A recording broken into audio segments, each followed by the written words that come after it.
Apakah? Raja Granat sudah bukan Bion dan juga Dudes lagi, justru ada di seorang Uai. Waduh, kita akan lihat karena masih ada 3 granat yang dimiliki oleh seorang Uai kali ini yang akan dilemparkan menuju ke dua sisi berbeda sepertinya.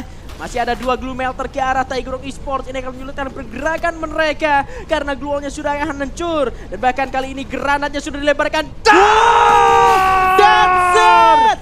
Happy birthday for Tiger Wong Esports dari seorang Uai. Dan kali ini fight yang akan terjadi 3 lawan 3 antara Bigetron dan juga First Riders. 10 kill yang sudah dikantongi.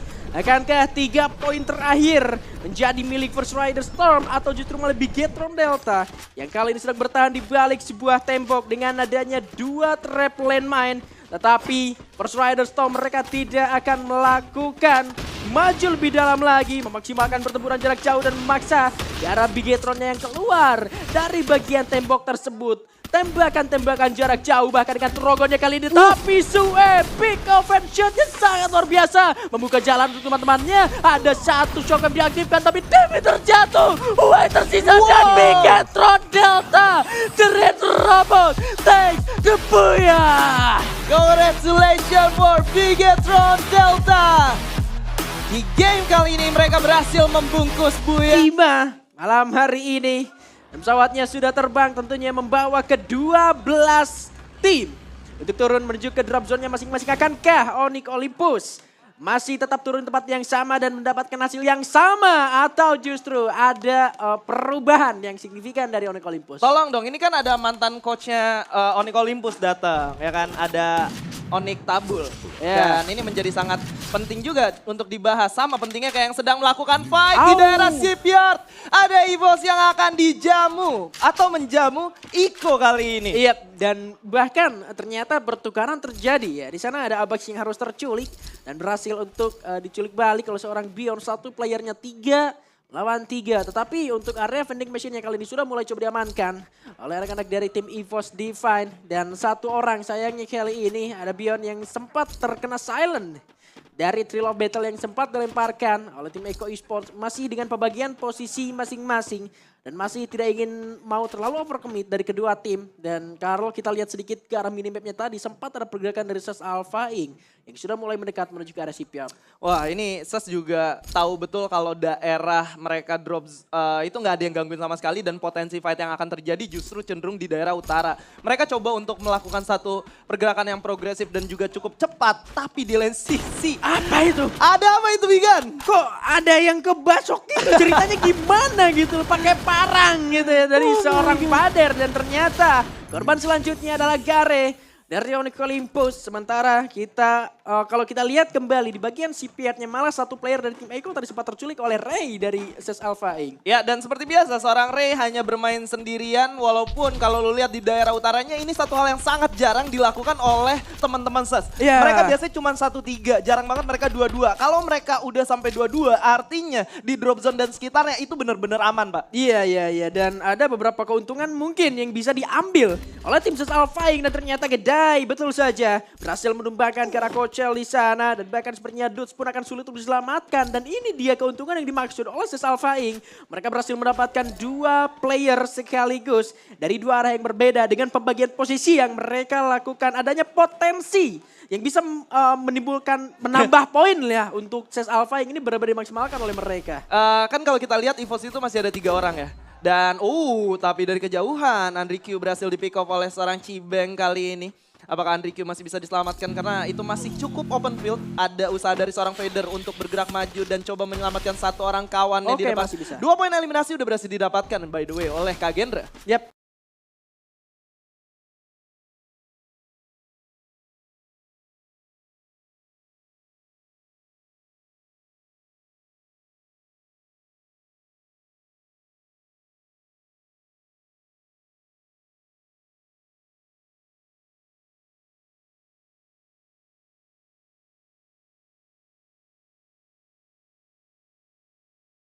Yang digunakan lagi kembali tembakan dilakukan oleh seorang Dudes. Artinya EVOS diserang oleh 2 tim yang berbeda sepertinya. 3 orang di bagian dalam. Ada Dudes yang akan segera masuk lebih dalam lagi. bahkan sudah dikeluarkan ke arah MGUT. Sudah terbuka dan informasinya sudah cukup lengkap dan akan masuk lebih dalam lagi. Time turnernya dibuka, Bison coba digunakan tadi, tetapi masih tidak ingin terlalu dekat karena kali ini Kiba dikirim lebih jauh lagi, masuk lebih dalam lagi. 2 lawan 3 yang akan terjadi. Glualnya akan dia segera dihancurkan, tembakan sudah keluar, 1-4-1 ready boss! Harus benar-benar pulang di posisi ke-12. Oh my god, and the credit goes to Dudes. Kalau lu lihat barusan, Dudes melakukan satu pergerakan di mana coba untuk menahan Bion dan juga MGUT sekaligus. Ada satu pergerakan di mana pada akhirnya Bion dan MGUT harus mengaktifkan kedua skill aktif yang mereka milikin, Mbak. Ada Stevie dan juga ada Time Turner. Udah nggak punya apa-apa lagi. Rencana terakhir mereka hanya coba nge-pick off seorang Dudes di sana. Dudes maju, pasang badan, strafing, dipasang krononya atau Time Turnernya. Dan pada akhirnya mereka harus keluar dari situ, teman-temannya udah mulai regroup, Pak. Dudes nge-buy time dengan sangat baik barusan. Iya. Itu benar-benar fight tadi nggak bakal bisa kejadian kalau nggak ada Dudes. Iya, dan bagusnya Dudes adalah dia benar-benar nggak mau maju gitu loh. Betul. Cuma pasang badan doang dan dia nggak masuk sendirian. Itu yang cakepnya. Nungguin temennya dulu biar temennya yang eksekusi masuk lebih dalam lagi karena Dudes distraksi yang dilakukan supaya infonya nggak keluar itu udah mahal banget tuh pergerakan. Ini gue suka banget gimana mereka belajar dari game sebelumnya. Tapi kali ini seorang Falz, salah satu player Pepeng Shot andalan saya dulu. Ini merupakan player yang memang kelincahannya nggak perlu ditanya lagi, Pak. Ini saya sering banget ngeliatin dia main, tapi seorang Kochel juga berhasil menumbangkan seorang Ray. Ditukar oleh seorang Gedai di sana. Tapi Kochel terpisah cukup jauh dari kawanannya kayaknya, Bigan. Yap, tapi follow up dari seorang Jojo yang datang dengan menggunakan launchpad. Datang cukup cepat dan benar saja pertukaran terjadi, satu ditukar satu dan ya keduanya masih sama-sama bisa melakukan reset dan keduanya mendapatkan keuntungan yang cukup lah setelah mereka mengamankan area CPR ya, karena Eko-nya juga udah mulai pergi juga dari area CPR tadi. Nah ini yang gue maksud ya, kayak lu udah tahu Iko coba ngetes ke arah RRQ di daerah Clock Tower game pertama. Mereka gagal, mereka lebih prefer untuk kalau fight di tempat yang kita belum sering turunin. Apalagi di official league, mendingan gak usah. Kita udah coba dan gagal sama RRQ. Mending kita balik ke CPR fight yang emang jelas kita tahu seluk beluknya. Ya, power map-nya lah ya. Betul. Untuk di bagian CPR-nya itu sendiri. Meskipun tadi sempat ada gangguan dari Ses Alphaing. Ya. Tapi masih bisa lagi melakukan reset lagi dari tim Eko Esports. Bahkan Iko berhasil untuk menghidupkan kedua temannya udah berhasil di pick off, bahkan udah mati 3 ya. Iya. Dan secara resources juga benar-benar terbayar gitu loh. CPR diamankan, Bullseye apalagi dan juga Observatory yang menjadi milik dari Eko Esports. Tetapi kontes di bagian area Clock Tower ini, bagian bawahnya sudah ada tembakan yang dikeluarkan oleh Wanazi. Dengan menggunakan baretanya sempat mempick off ke arah satu player dari tim RRQ dan masih bisa untuk diselamatkan. Dan kedua tim ini masih berada di dalam zona selanjutnya. Ingat, RRQ udah dapetin informasi kalau adanya Kagendra ataupun Tiger Rock Esports yang berada di bagian dekat dari sungai. MBR juga udah ketahuan, di belakangnya masih ada OP Griffin lagi yang mungkin ini bisa kontes ke bagian MBR atau mereka ngamanin area luaran dari Rimnam Village ya bagian sungai. Ini udah 2 game berjalan Ya. dan zonanya selalu berada di dekat RRQ. Ya. Jadi gue berpikiran kayak RRQ nih narik zona ya. Narik zona. Jadi zonanya bakal ke RRQ dari manapun itu gitu. Tapi ini masih zona kedua ya, belum masuk ke zona ketiga. Zona ketiga, tapi gue yakinnya masih sekitar Clock Tower. Ah. Masih ada dan mereka bakal dapetin satu kompon yang cukup aman dan ngebawa mereka sampai ke Big Six kalau nggak ditabrak. Kalau nggak ditabrak, karena kemungkinan buat nabrak ini kalau nggak di MBR masih ada di Opi. siapa tadi? Yang sebelah Opi sana. gitu. Sebelah sana tadi Ya. ada Tiger Wong. Ada Tiger Wong. Tapi terlalu beresiko juga. Beresiko masalahnya. itu maksud gue. Sekarang untuk masuk ke daerah Clock Tower, kalau bukan di late game, gak bakal ada orang yang mau langsung buru-buru masuk, apalagi gak ada vehicle. Kecuali Onyx yang udah punya vehicle dan langsung masuk ke Masuk bagian kan? kolom. Nah itu maksud gue. Kalau lu punya vehicle, lu bisa gerak, lu bisa bagi posisi lu dan masuk ke daerah kolong. Dan itu udah sering terjadi. Sama halnya seperti teman-teman dari OP yang sedang melakukan rotasi. Menggunakan 2 bola vehicle ya. Yang artinya sebentar lagi mereka bakal bertemu satu sama lain ya harusnya. Iya. Bakal mungkin akan terjadi kontes gitu loh. Entah di bagian Clock Tower atau kontes ketika OP Griffin mendapatkan satu tempat yang mereka tuju dengan berputar menghindari arah Clock Tower. Artinya bagian Rimnam Village mereka berputar ke arah Factory yang mungkin bakal menjadi tujuan mereka. Atau bahkan bagian sampingnya ke bagian Pochidoknya. Tetapi ternyata pemanfaatan mini launchpad dari Kagendra naik ke bagian atas dari Factory mendapatkan Sebuah vision ke arah lawannya di sana, Bigetron Delta yang akan menjadi target mereka. Dan masih cukup aman sejauh ini untuk bisa berbagi compound ke arah dua tim. Dan Kagendra, gue yakin mereka nggak bakal turun kalau misalkan nggak ada kesempatan dapetin pick off satu atau dua pemain dari Dan Bigetron. nggak ada kepentingan juga untuk Betul, langsung turun. betul. Tapi betul, lo tau nggak, kalau lo nonton Liga Luar ya, ada trik di mana mereka menggunakan mini launchpad-nya, naik ke atas ini, harus ada dua. Ada yang sama airdrop, dan mereka naik ke airdropnya dipakai tuh di ujung-ujungnya. Launchpad-nya lagi buat masuk ke dalam zona selanjutnya. Pak, itu jauh banget lompatnya, Pak. Sumpah jauh banget, Pak, nggak bohong. Pindah map nggak? Enggak, Ke kan Purgatory. dari Factory tuh. Itu langsung ke Nextera. Jauh. Iya. Boleh juga. Boleh juga. Tapi nggak sampai kayak gitu lah ya. Tapi dengan adanya mini launchpad yang digunakan oleh tim Kagendra itu sendiri. Artinya ada satu vision yang bisa didapatkan cukup luas oleh Kagendra itu sendiri untuk bisa mengawasi bagian dari picknya itu sendiri. Clock Tower mungkin sampai ke arah jalanan yang ada satu buah tower di sana itu mungkin masih bisa menjadi dalam pengawasan dari Kagendra itu sendiri. Mungkin bagian Pochinok juga ini masih bisa diamankan dan zonanya masih bersinggungan Factory dan juga area Clock Tower. Dan ini juga memungkinkan terjadi adanya fight antara tim Mararkyu, Tiger Wong Esports bersama dengan Onyx Olympus yang ada di bagian Clock Tower. Ya, seperti yang saya bilang ya.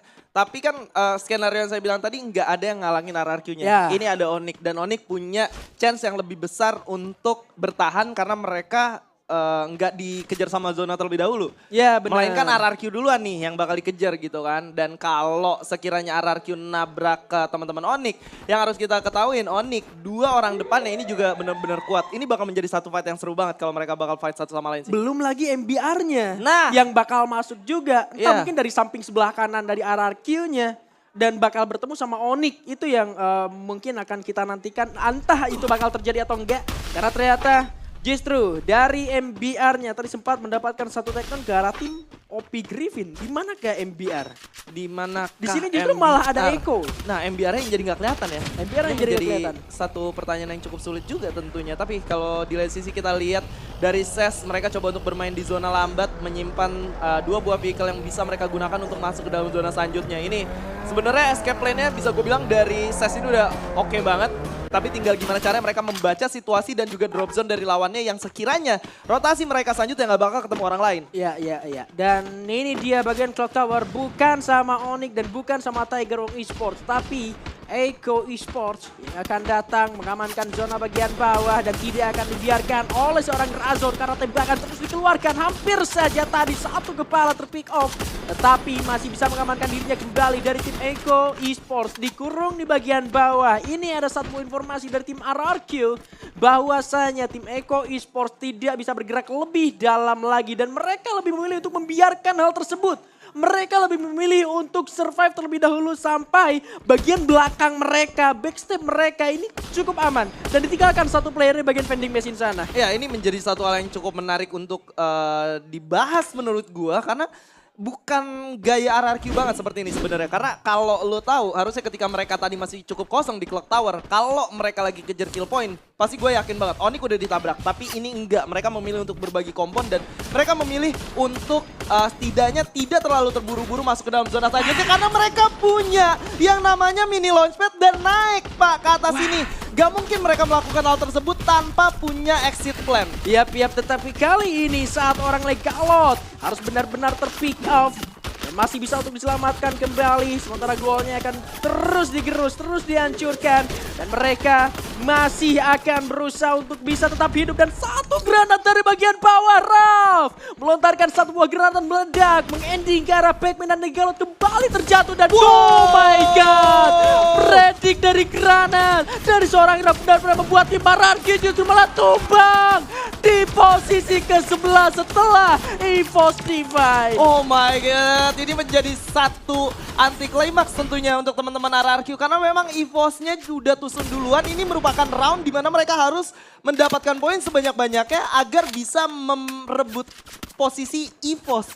Ini ngomong saya jadi benar-benar kebalik karena saya melihat anti klimaks yang benar-benar anti banget barusan. Iya, dua-duanya ada di bawah. EVOS udah benar-benar kepleset, RRQ-nya juga Pak. Apakah Bigetron Delta yang bisa menyusul ke ke arah poinnya itu sendiri. Karena kita akan pindahkan terlebih dahulu kali ini Onyx Olympus juga sedang dalam sebuah kesulitan untuk masuk ke dalam zona selanjutnya. Tidak ada mini launchpad.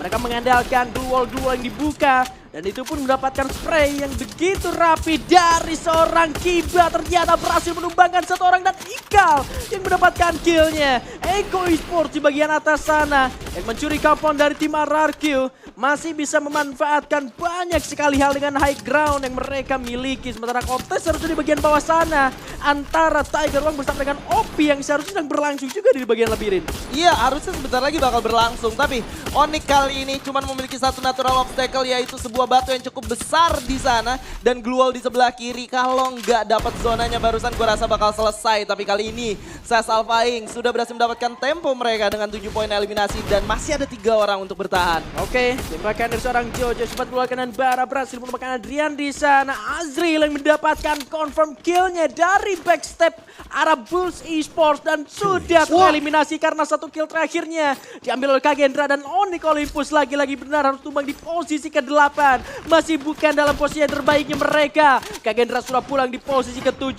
Bigetron Delta masih survive sampai di 6 besar sejauh ini. Ekonya pulang di posisi ke-6 dan Tiger Wong Esports yang masih survive dari bagian luar labirin sana. Ini menjadi satu kabar cukup baik tentu untuk First Riders karena mereka juga masih ada di posisi top 5. Mereka masih hidup sementara kompetitornya sudah banyak yang ditumbangkan. Ditambah Sas Alphaing. Oh my god, granat dari seorang Gedai berhasil menumbangkan 3 orang sekaligus. Teman-teman dari Sas Alphaing.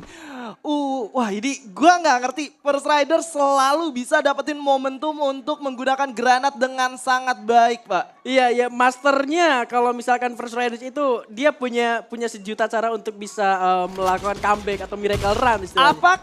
Apakah? Raja Granat sudah bukan Bion dan juga Dots lagi, justru ada di seorang Uai. Waduh. Kita akan lihat karena masih ada 3 granat yang dimiliki oleh seorang Uai kali ini. Yang akan dilemparkan menuju ke 2 sisi berbeda sepertinya. Masih ada 2 glue melter ke arah Tiger Wong Esports. Ini akan menyulitkan pergerakan mereka karena glue wallnya sudah akan hancur. Dan bahkan kali ini granatnya sudah dilemparkan. That's it!